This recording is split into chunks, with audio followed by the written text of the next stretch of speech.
D'un coût global de 25 millions de francs CFA, ces 400 poubelles, d'une capacité de 100 litres chacune, offertes à la Fondation de l'archidiocèse de Cotonou, permettra d'assainir le cadre de vie et de lutte contre l'insalubrité qui prévaut dans les lieux de culte. En effet, dans le cadre du programme Église verte, plusieurs structures du ministère du cadre de vie et des transports se sont concertées pour adopter le document final du programme Église verte au canevas du guide d'éligibilité des projets du Fonds national pour l'environnement et le climat. Le ministre du cadre de vie et des transports, en charge du développement durable, a pris un engagement de soutenir ce projet à travers les aspects suivants. 1. Volet assainissement. Il s'agit d'un appui financier du Fonds national pour l'environnement et le climat. Volet foresterie. Il s'agit d'un appui technique de la Direction générale des eaux, forêts et chasses. Volet gestion de l'environnement et de la promotion de l'éco-citoyenneté. Il s'agit ici de l'appui technique de la Direction générale de l'environnement et du climat. Volet lutte contre les changements climatiques. Il s'agit d'un appui technique de la Direction générale de l'environnement et du climat. Et c'est dans ce contexte que le FNEC a reçu pour instruction de fournir à la coordination du programme Église verte des matériels d'assainissement.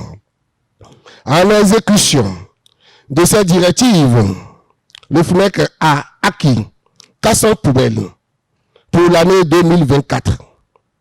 Ces poubelles qui seront distribuées dans le cadre de ce programme visent à encourager les pratiques de gestion durable des déchets au sein des paroisses et communautés religieuses, contribuant ainsi à la préservation de notre environnement. Le programme Église verte présente de nombreux points forts, dont, entre autres, son arrimage avec l'objectif de développement durable, son arrimage avec les piliers 2 et 3 du PAG 2, l'existence d'une contribution de l'Église, la contrepartie bien sûr, l'existence de cibles directes d'environ 600 000 personnes composées d'usagers, de travailleurs, de fidèles,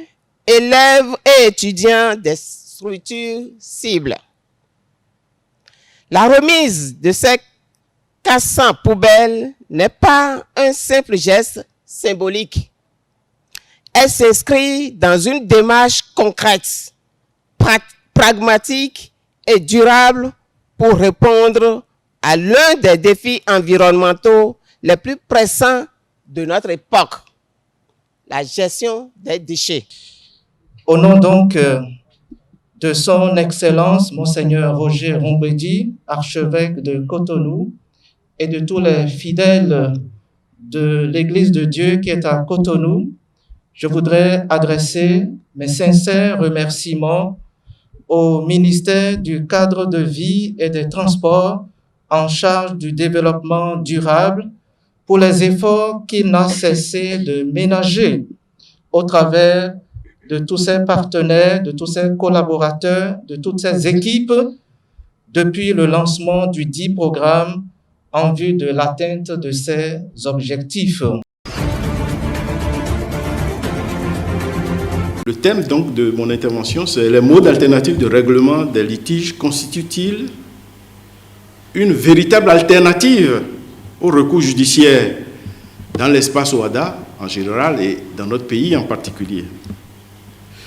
Alors, je voudrais que ce soit un entretien entre nous, avec des réponses à quelques questions qu'on va se poser. D'abord, notons qu'il y a une évolution de la dénomination même des modes alternatifs de règlement des litiges. Les gens n'ont pas fini d'inventer. Je vous dirai rapidement pourquoi il y a cette évolution incessante.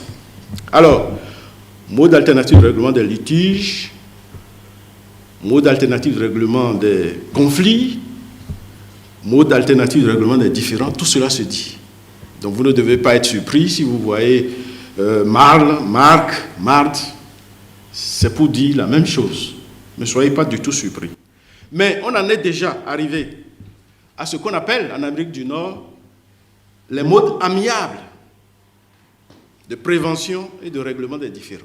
Permettez-moi tout d'abord d'exprimer ma profonde gratitude à Monsieur le Président de la Cour constitutionnelle, dont le parrainage pour cette cérémonie témoigne de l'importance qu'il attache à la promotion des modes alternatifs de règlement des litiges au sein de notre système judiciaire. Le thème retenu pour cette rentrée, les modes alternatifs de règlement des litiges, une alternative aux procédures judiciaires, résonne comme une question d'actualité qui mérite une réflexion approfondie. En effet, face à la lenteur, aux coûts élevés et parfois aux lourdeurs des procédures judiciaires classiques, les modes alternatifs de règlement des litiges apparaissent comme des solutions efficaces et adaptées aux réalités économiques et sociales de notre époque. Les modes alternatifs de règlement des litiges, en particulier l'arbitrage, la médiation et la conciliation, offrent une flexibilité et une rapidité que les procédures judiciaires traditionnelles ne peuvent souvent pas garantir. Ils permettent de résoudre les conflits de manière consensuelle en privilégiant le dialogue et l'écoute dans un cadre qui respecte la confidentialité et l'équité. L'année 2024 marque une étape cruciale pour le CAMEC. Non seulement nous devons renforcer notre visibilité, mais il est également nécessaire de rassembler les arbitres, médiateurs et conciliateurs comme nous le faisons aujourd'hui pour les mettre en ordre de bataille face aux défis qui se profilent. Notre objectif est d'élargir notre champ d'action en proposant des formations de qualité pour nos experts et en collaborant étroitement avec les acteurs judiciaires et institutionnels. Monsieur le Président de la Cour constitutionnelle, votre présence à cette rentrée annuelle nous rappelle, d'une part, le rôle que vous avez joué au sein de l'OHADA, puis comme ministre de la Justice de notre pays, mais d'autre part, nous rappelle l'importance de la collaboration entre les modes alternatifs et les institutions judiciaires. Vous incarnez à ce titre l'autorité constitutionnelle qui veille à l'équité et à la justice, et c'est en ce sens que votre soutien est fondamental pour le rayonnement du CAMEC, des modes alternatifs de règlement des litiges dans notre pays. Je reviens de Kigali, où le Bénin a été distingué. Nous avons le prix africain du développement, et je dirais le prix spécial, ça pèse 5 kilos. Alors, je vais vous montrer. C'est décerné au Bénin. Et quand un prix est décerné à un pays, en réalité, il revient au président. Le prix revient au président et à son gouvernement. En la matière, c'est en principe le ministre de l'économie et des finances, ou tout simplement le ministre du développement, qui va et qui, au nom du pays, reçoit le prix. Le ministre Romuald Wada, empêché, n'a pas pu être à Kigali.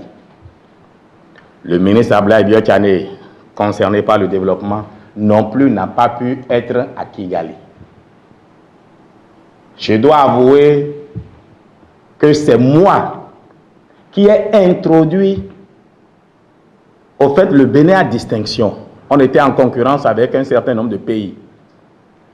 Le Bénin a gagné tout simplement parce que chacun reconnaît qu'il y a un changement. On peut dire qu'on ne voit que ça à Cotonou, mais déjà à Cotonou. Puisque quand l'étranger vient, il ne va pas à Parakou, il ne va pas à Sinandé, il ne va pas à Niki, etc. Mais au moins, il voit Cotonou. Et tout le monde reconnaît qu'il y a un changement extraordinaire. Le Bénin n'a pas gagné au loto. Nous n'avons pas découvert du pétrole qu'on produit. Il me revient que le ministère des Mines dit qu'on a trouvé de l'or, maintenant en quantité exploitable, pas l'or de Perma dont on nous a parlé toujours, qui n'a jamais rien rapporté au pays. Mais on n'a pas commencé par produire l'or. Alors, qu'est-ce qui peut justifier ce qu'on construit au Bénin? C'est-à-dire, c'est le sacrifice de chacun de nous. C'est ce sacrifice-là qui permet d'avoir des ressources additionnelles pour faire ce que les autres n'ont pas pu faire. Et c'est pour cela que ce prix, je l'ai dédié d'abord au peuple béninois qui a accepté ce sacrifice pour que nous atteignions ce que nous avons aujourd'hui. Et je ne vous apprends rien. Aucun pays ne s'est jamais développé nulle part sans qu'une génération se soit sacrifiée. Ceux qui ont mon âge reconnaîtront que dans les années 80, tous les Chinois se ressemblaient, tous en percale. Ils l'ont fait durant 40 ans. Les Sud-Coréens, c'est sur 25 ans. Singapour, c'est sur 35 ans. Mais nous ne voulons pas faire d'efforts. Le président Talon ne m'a pas demandé de soumettre le Bénin à distinction, non. Mais je voulais m'assurer que je ne me trompais pas. Et je peux vous dire que après mon discours à Kigali, ce que d'autres ont dit à ma suite, eh bien, m'a rendu très fier parce qu'ils ont tous dit que quand ils venaient au Bénin, à Cotonou ressemblait à rien du tout. Jusqu'en 2019. 2021, rien. Mais ils viennent en 2024 et ils se demandent qu'est-ce qui s'est passé entre-temps. Et je leur ai dit, c'est vrai, vous devez regarder mon visage. Quand j'étais à Kigali en 2022, j'étais relativement plus gros. Aujourd'hui, on serre la ceinture pour mieux la desserrer demain. Et je leur ai demandé, naturellement, de faire comme nous. Et je voudrais que le peuple béninois comprenne que le président Patrice Talon sait que les temps sont durs pour chacun. Mais c'est le prix à payer si nous voulons mettre vraiment les fondamentaux du développement en place. Vous avez une chance énorme d'être ici aujourd'hui. Parce qu'il y a beaucoup d'enfants de votre âge qui n'ont malheureusement pas la chance d'être là où ils sont pour pouvoir justement se nourrir de personnes aussi dévouées. Vous êtes les élus. Et ça, il faut le rendre aux personnes qui vous font confiance. De par votre politesse, de par votre correction et de par votre travail de tous les jours. On a survolé quand on venait ici à Ndalé. Vous avez de la chance parce que vous êtes loin de Cotonou. Vous êtes loin de peut-être certains de vos familles. Et franchement, rêvez, n'ayez pas peur, osez, faites ce qui vient de vous. Le FOD, c'est un fonds de développement. Et le fonds de développement sert à construire les infrastructures normalement. Nous avons reçu de la FIFA 1 500 000 $. Mais nous avons investi autour de 2 500 000 $. Donc nous sommes allés faire voir le sérieux du comité exécutif du Bénin. Le développement technique et des jeunes, l'élite, c'est quelque chose qui est important pour la vision de notre président. MISREP n'est pas terminé, hein, on va le terminer, on va l'équiper, on va rajouter des choses encore en accord avec la fédération. Je voudrais avant toute chose remercier le président de la République, son Excellence Patrice Talon, pour son soutien au football béninois. J'ai vu que cette flamme de soutenir le football béninois brûle toujours. Ça, je suis très content et puis je remercie sincèrement. Il y a des critères de la FIFA qu'il faut respecter pour bénéficier des financements à 100%. Le Bénin, il y a 3 pays en Afrique qui ont respecté, dont le Bénin, ont respecté les 11 critères de la FIFA.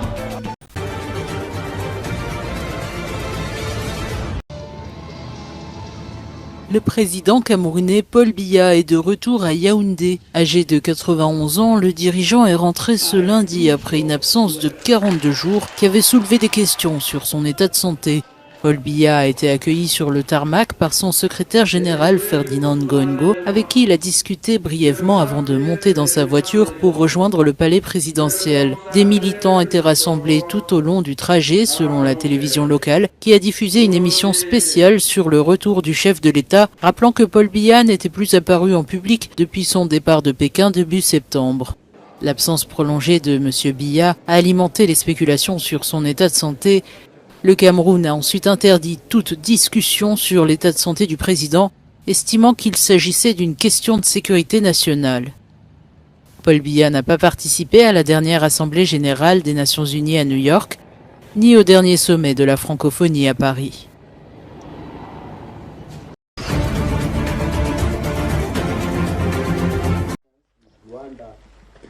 En RDC, les rebelles du M23 ont pris le contrôle de la ville stratégique de Kalembe, située dans la province du Nord Kivu, malgré un cessez-le-feu instauré le 4 août. Kalembe, riche en minerais comme l'étain et l'or, est un point clé pour accéder aux provinces voisines, ce qui renforce l'influence du M23. Des combats ont éclaté tôt le matin du 20 octobre entre le M23 et les milices pro-gouvernementales Ouazalendo. Bien que les milices aient tenté une contre-attaque, le M23 a pris la ville, provoquant de nouveaux déplacements de civils. Ce regain de violence intervient après des semaines d'accalmie et remet en cause les efforts de paix en cours sous la médiation angolaise, notamment le processus de Luanda. La situation humanitaire s'aggrave.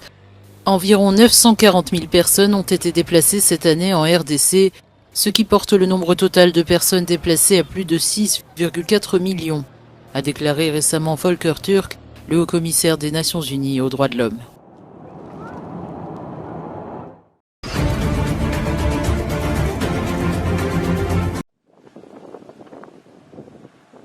Le Gabon est sur le point de se doter d'une nouvelle constitution. La version définitive du nouveau projet a été rendue publique cette semaine. Les 173 articles proposent un régime présidentiel où la limite des mandats est renforcée et les conditions d'éligibilité sont légèrement assouplies.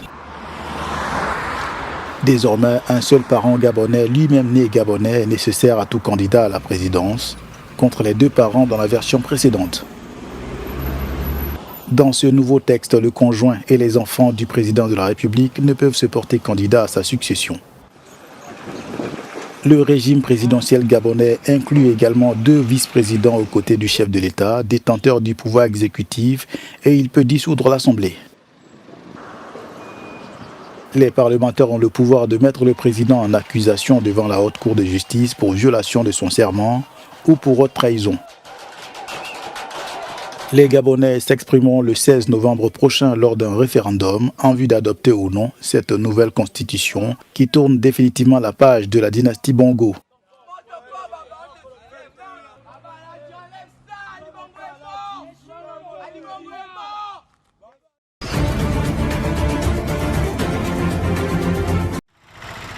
Au Kenya, la Haute Cour de justice a rejeté la demande de l'Assemblée nationale visant à lever une ordonnance obtenue par 5 pétitionnaires. Cette décision de justice empêche le vice-président Kithure Kindiki d'être investi et d'assumer ses fonctions au moins jusqu'au 24 octobre, date à laquelle la Haute Cour va examiner les 11 accusations portées contre le vice-président destitué Rigathi Gachagua. Dans sa requête, l'Assemblée nationale soutient que les ordonnances obtenues par les pétitionnaires pourraient avoir des conséquences significatives, mettant en péril l'intérêt public de la nation et l'ordre constitutionnel, d'autant plus que Rigathi Gachagua a cessé d'exercer ses fonctions. Cependant, les 5 pétitionnaires dénoncent le processus de destitution adopté par l'Assemblée nationale et approuvé par le Sénat, le qualifiant de simulacre qui viole les principes constitutionnels fondamentaux. De son côté, Rigathi Gachagua a regretté que le président William Ruto use d'actions malicieuses pour se débarrasser de lui. De plus, il s'est dit confiant de la procédure judiciaire menée par ses avocats pour contester sa destitution, jugeant les accusations à son encontre sans fondement.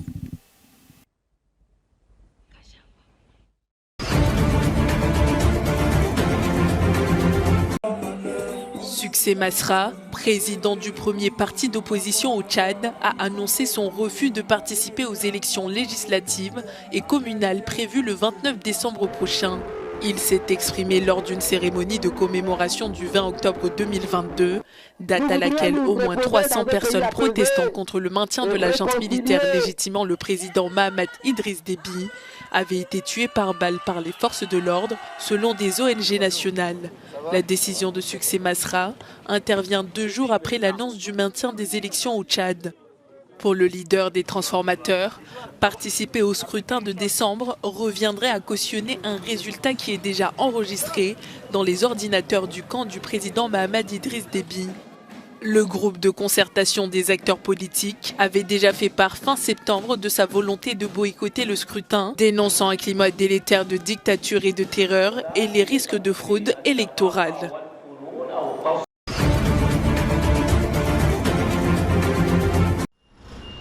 Le gouvernement de Taïwan a informé celui d'Afrique du Sud de son intention de ne pas délocaliser son ambassade de Pretoria, du moins pas avant la fin du mois, comme le requièrent les autorités sud-africaines. Le porte-parole du ministère des Affaires étrangères taïwanais évoque une violation d'accord. Les exigences du gouvernement sud-africain ont violé l'accord de 1997 entre Taïwan et l'Afrique du Sud, qui stipule que les 2 pays peuvent établir des bureaux l'un chez l'autre. Nous n'accepterons jamais de demandes déraisonnables du gouvernement sud-africain. Dans sa démarche, Taïwan ne semble pas isolé, à en croire le directeur de l'Association des relations Taïwan-Japon. En ce qui concerne la demande du gouvernement sud-africain, nous pensons que toute cette approche est déraisonnable et illégale. Non seulement nous le pensons, mais d'autres pays démocratiques sont également du même avis. Taïwan a indiqué la semaine dernière que l'Afrique du Sud l'avait enjoint de déplacer sa représentation diplomatique de Pretoria avant la fin du mois, prétendument en raison de pressions exercées par la Chine.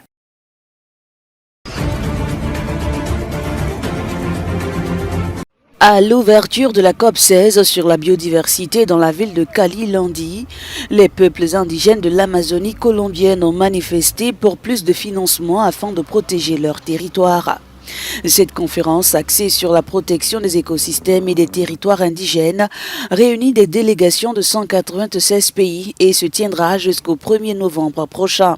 Elle devrait aboutir à la concrétisation d'un traité mondial historique sur la biodiversité signé lors de la rencontre de Montréal en 2022. Ce traité engage les nations à protéger 30% de la planète ainsi que 30% des écosystèmes dégradés d'ici 2030. Nous marchons aujourd'hui à Cali après avoir établi un agenda commun et atteint un consensus. Ensemble, nous avons défini 8 points essentiels qui reflètent clairement notre position politique, culturelle et spirituelle. Dans le cadre de cette COP16, nous réaffirmons avec force notre exigence de respect pour nos territoires. En tant que pays hôte, la Colombie a choisi d'inclure les groupes autochtones et d'ascendance africaine dans cette COP16, les considérant comme essentiels pour inverser la perte de biodiversité.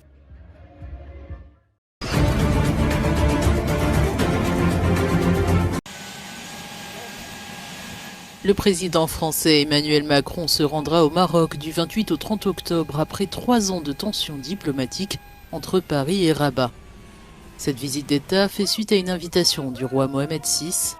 Le réchauffement des relations a été amorcé par un geste clé de la France sur la question du Sahara occidental.